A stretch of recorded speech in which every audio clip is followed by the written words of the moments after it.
Have you ever felt that boiling anger because of something someone said? Maybe a friend's rude comment, your boss shouting at you, or even just someone not replying to your message. Your whole mood just changes. But what if I told you that no one can actually make you angry unless you let them?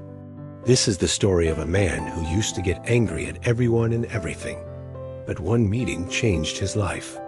And maybe this story is yours too. A long time ago, in a quiet village near the hills, lived a man named Imran. Imran was famous for his short temper. If his wife, Sarah, forgot salt in the food, he would shout. If a cow wandered into his field, he would scream. Even when children played and laughed outside his house, he would yell, "Can't you all stay quiet for 1 minute?" He truly believed the world was the problem, not him. His wife would often say gently, "Imran, why do you let such small things make you so angry?" He would frown and snap back, "Because people don't respect me. If they act wrong, how can I stay calm?" He didn't realize he was letting others control his own peace of mind. One summer morning, a wise monk came to the village. He wore simple white clothes and had a look of complete peace. His eyes were as calm as still water. He would sit under a large tree near the well, and people gathered just to listen to him speak. They said his words could touch your heart. That evening, Sarah suggested, "Imran, why don't you go and meet that monk? Maybe he can help you." Imran just laughed. "A monk? What's he going to teach me? He doesn't have to live with the fools I do." But the very next day, while Imran was working in his field, a young boy from the village accidentally broke one of his tools. Imran completely lost his temper. He shouted so loudly that even the birds in the trees flew away. The boy ran home crying. That evening, Imran sat alone, his chest still heavy with a familiar burning anger. He whispered to himself, "Why do I always feel worse after shouting?" That night, he couldn't sleep. The feeling of emptiness was too much. Before the sun even rose, he found himself walking towards the big tree where the monk sat.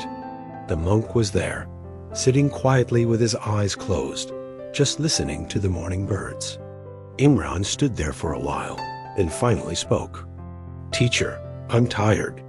People make me angry, and I can't control myself." The monk opened his eyes and smiled softly.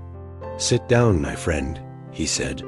"Tell me, when someone makes you angry, how long does that feeling stay with you?" Imran thought for a moment. "Sometimes an hour, sometimes the whole day."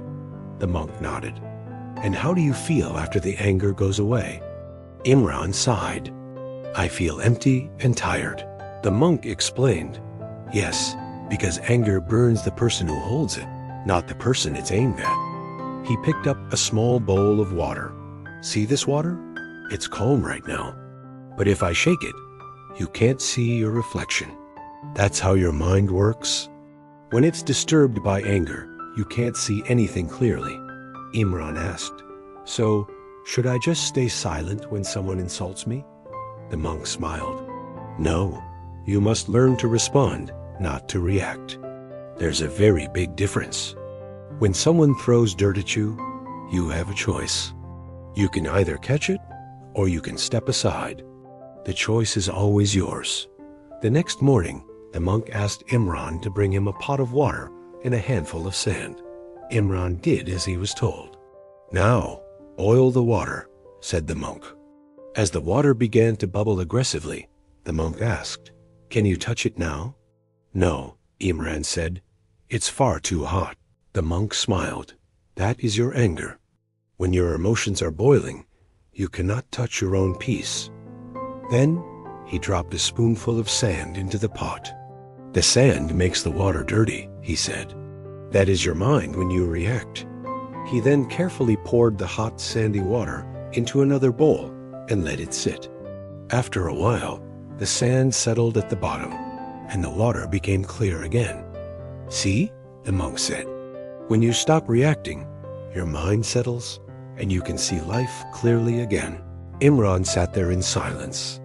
He finally realized that for years, he had been boiling his own peace away. From that day forward, he decided to change. Whenever someone did something that made him feel angry, he would take a deep breath and remember the monk's words. Step aside. Don't catch the dirt. At first, it was incredibly hard. His old habits were strong. One day at the market, a shopkeeper tried to cheat him. Imran's face turned red, his fists clenched, but he stopped himself. He just said calmly, "I think I'll buy from someone honest," and walked away. The shopkeeper was shocked. For the first time, Imran didn't argue, and strangely, he felt a wave of peace inside him. That night, he slept better than he had in years. But change always brings new tests. One morning, a group of young men started laughing at him. "Look, the angry man has become a saint," they joked. Imran felt that old anger rising again, but then he heard the monk's voice in his mind. When you react, you give your power away. He took a breath, actually smiled, and said, "You're right. I used to get angry, but now I'm learning to stay calm." The boys were confused. One of them asked, "How can you stay calm when we're insulting you?" Imran's smile widened. "When someone offers you poison," he said, "you don't have to drink it." The group fell silent. Imran walked away with pure peace in his heart. Weeks passed, and Sarah noticed a huge change in her husband. He didn't shout anymore. He smiled more. Even when things went wrong, he remained calm. One morning, Imran went back to see the monk. He bowed low and said, "Master, I've learned something so important. It wasn't other people making me angry. It was my own mind. Now I know that I can choose peace instead of pain." The monk smiled. "You have learned well, Imran. Life will always test you, but every time you choose to stay calm, you grow stronger inside." Imran asked, "But will people ever stop testing me?" The monk laughed. "When the storm sees you no longer run from it, it stops chasing you." Years went by, and Imran became known as the calmest man in the village. When someone felt upset, they would come to him for advice. He would always tell them, "Peace is not about the silence outside. It's about the silence inside." One day, a young boy asked him, "Uncle Imran, don't people still make you angry?" Imran smiled and said, "Sometimes they try, but when you stop reacting, their power disappears. You can't control the wind, but you can always learn how to sail." He looked out at the hills and said, "When I stopped reacting, I finally started living." We can't stop people from saying hurtful things. We can't stop problems from coming our way, but we can stop giving them the power to steal our peace. Every reaction is a choice. Every moment of calm is a moment of strength. The one who controls their reaction controls their life. So the next time someone tries to disturb your peace, just smile and say quietly to yourself, "I won't catch the dirt." You can't control the world, but you can control your reaction to it. Real strength isn't in shouting back. It's in staying calm when the world tries to shake you. If this story touched your heart, share it with someone who needs a little peace today. Thanks for watching. And remember to subscribe, because every story we share is designed to help you grow stronger, calmer, and better.